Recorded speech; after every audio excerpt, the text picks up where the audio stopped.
Alright, welcome everybody. We're back here on the Wrestling Connection YouTube channel. My name is Chris and I am here to talk about a book today. Can you believe it? Who would have thought? In fact, it's quite likely. One of the hosts of this show is in fact an English teacher, so it was quite likely that we would be talking about a book.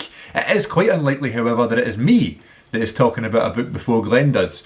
I am here to talk about this brand new autobiography from Nick and Matt Jackson. The Young Bucks from the backyard to the big leagues. The Young Bucks autobiography, which of course I've mentioned on the show a couple of times over the past couple of weeks. If you've been listening, thank you very much to anybody who has been listening the past few weeks. We just keep getting better and better, baby. This was a Christmas present this year. It came out on December the 11th, I believe, 2020, and I pre-ordered it months in advance, and I said, Santa Claus, if you can do pre-orders, this is what I want to go for. Sorry about the lighting, we're midday, and you know, we're having to make do. It's like a dreary day outside. Dreary? Hi, dreary day. So yes, the Young Bucks. One of my New Year's resolutions for 2021 is to read a few more books, to become a little bit more inclined to pick up a book and just kind of have a nice relaxing read for a bit. It'll help with, you know, mental health, it'll help with tiredness, it'll help with relaxation, just anything. Glenn talks about this all the time, picking up anything, whether it be a newspaper or a magazine or a book itself or a comic book or a graphic novel or anything like that. Any type of reading can help you in many ways. So in 2020, a New Year's resolution for me was, not even a New Year's resolution, it was just a goal that came through lockdown and that sort of thing, was to start reading some more books. I read Jim Ross's second book and I read 3 Harry Potter books back to back. I'm kind of halfway through Goblet of Fire right now. But I had to put Goblet of Fire down for a bit so I can read my first book of 2020, which was this one, Backyards to the Big Leagues. Now, the Young Bucks, if you've been listening to the show or if you've been seeing the videos here on the channel, I have a lot of time for. I'm a big fan of the Young Bucks, not because of the great tag team wrestling that they always portray on Dynamite every week and that sort of thing, but because I have previous experience meeting Nick and Matt, and just because of that reason, because I've had like a great interaction with them and a great experience with them, I always just have a soft spot for them. And I think that's the same for any wrestler that you may have met before, or not necessarily met, but like had a good experience seeing live. I think that's got a lot to do with it, you know. So the fact that I had such a great experience with Nick and Matt Jackson back in 2018, the video footage of that meeting is here on the Wrestle Connection YouTube channel and my own YouTube channel, CM42 TV. And I've told the story before at full length. It took me about half an hour to tell the story because I like to draw it out. That was on one of the previous episodes of the Wrestling Connection, so it was probably one of the best experiences I've had with the wrestlers. So always following them, being the elite, their YouTube channel, and following their careers through, independent stuff when they were in TNA and then Ring of Honor and New Japan, PWG, and all throughout, the world doing other independents. Nick and Matt were always like a sort of homegrown kind of wrestlers that you really connected with, I thought anyway. And the first time I saw the Young Bucks was on TNA, was on Impact, that fateful match in 2010 where they had against the Motor City Machine Guns, and they talk about that in the book as well. They talk about the process of that.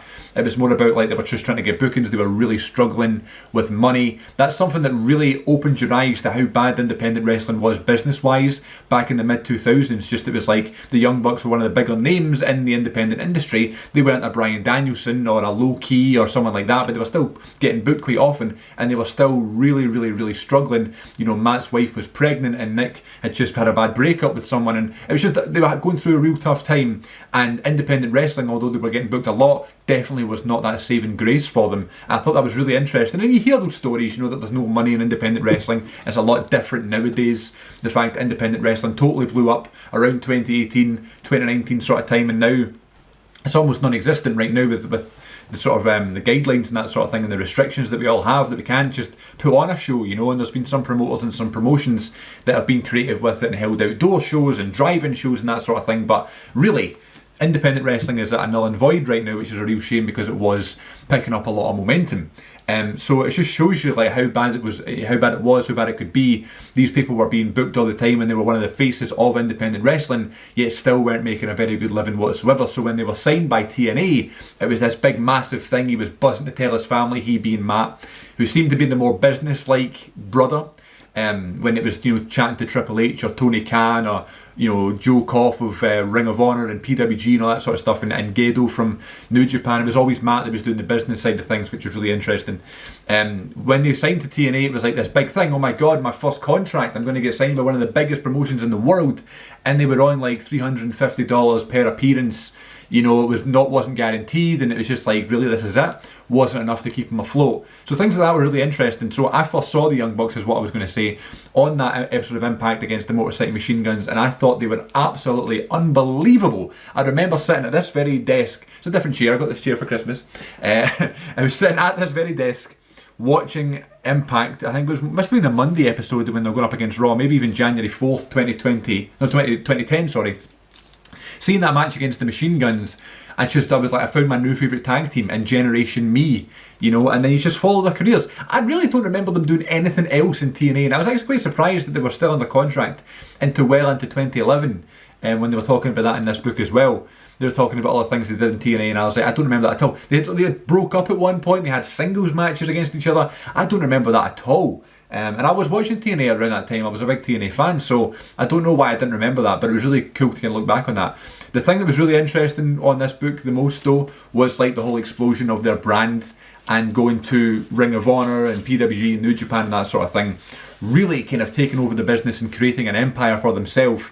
They talk about Handshake Gate, which I don't want to spoil too much of the content of the book, but there's a moment where they don't shake someone's hand, and it becomes this big thing. They're disrespecting the business and all that stuff, which is a really unwritten kind of BS rule in my opinion, but there you go. They talk about the Bullet Club. I thought there was this big thing with the Bullet Club where it's like they were kind of really fighting to get in, but it was just that, you know, we're going to book this American team over in Japan, we need some American faces in the Bullet Club, let's put the Young Bucks in it. So that's how they kind of got in there. You go to, you know, the Elite is born, being the Elite, going all in, all that sort of stuff is really interesting. And I must say, sometimes when you're reading wrestling autobiographies, and there's stuff that I already know because I'm a historian in wrestling and that sort of thing, I'm an expert in wrestling, but when there's a real interesting story that I don't know, I find it fascinating. So the stuff they're talking about, like the negotiations with Triple H and all the money that Triple H was throwing at them, but then also Tony Khan being on the side, and I'm not really understanding the Tony Khan deal and the Tony Khan offer. That was really, really interesting, you know, just hearing that story, because the Young Bucks movement was real back in, you know, 2018 and that sort of thing. You know, the reason I went and met them, you know, I didn't anticipate meeting them. It was a total shock that they were doing a meet and greet, you know, when I was there in Edinburgh. And the fact they were there, I was like, I have to meet them. It was a movement. The line was massive and their merch was almost gone, and I was like, when am I going to get... I want to be part of that experience of being a Young Bucks fan. You know, all the things you would see online and within being the Elite on YouTube and that sort of thing, all these amazing experiences the fans were getting. I wanted that experience, and that movement was a real thing, and I was able to experience that firsthand. So reading their story just brings me even more connected to the Young Bucks. We talk about on the Wrestling Connection all the time how we're a positive podcast that's going to try and bring wrestling together with people and how wrestling connects us all and that sort of thing.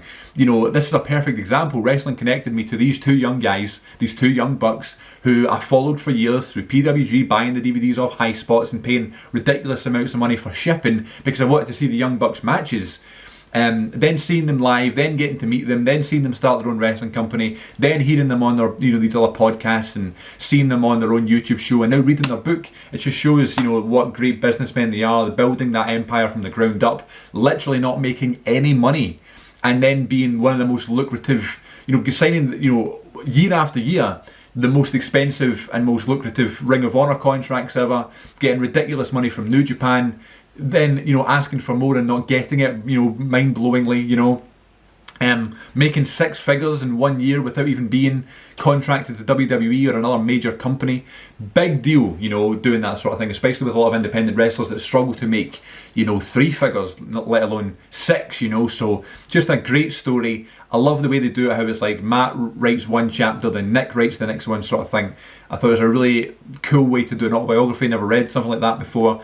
You get an insight into independent wrestling, you get an insight into tag team wrestling, and then, of course, you know, with like relatability things like, you know, backyard wrestling and that sort of thing. We've all done it. You know, I was a big trampoline wrestling fan. I would always do that back in the sort of early 2010s, and, you know, they talk about that too. They talk about their dad building a ring in their backyard. It's just crazy to think. And then they ended up putting on their own shows with that ring, and it's just a fascinating story. A story that you don't really know, and that's the thing about, reading JR's book and Mick Foley's books and Chris Jericho's books. They're stories that they have talked about before, whether it be on a podcast or an interview or a documentary or something like that. So although there are details, in the story that you don't know, and there's a really cool experience reading the book and hearing it from a different perspective, it's pretty much you're kind of getting the vibe you already know. Whereas this one, I feel like I'm quite, educated when it comes to independent wrestling and wrestling all around the world, and I was a big fan of the Young Bucks before they signed big contracts and that sort of thing, but I still had no idea about some of these stories and some of these facts and figures that they throw at you in the book. So definitely recommended. It's on youngbucksbook.com. Get yourself a copy. I'm sure it'll be in shops and that sort of thing going forward whenever you can get to shops safely, but definitely check it out. It's worth the read. The Young Bucks from the backyard to the big leagues, the Young Bucks book. Thank you very much for watching this review, ladies and gents. Please subscribe to the YouTube channel and please subscribe to the podcast feed for brand new episodes of the Wrestling Connection podcast every single Sunday. Until next time, folks, take care of yourselves, and I'll see you all then.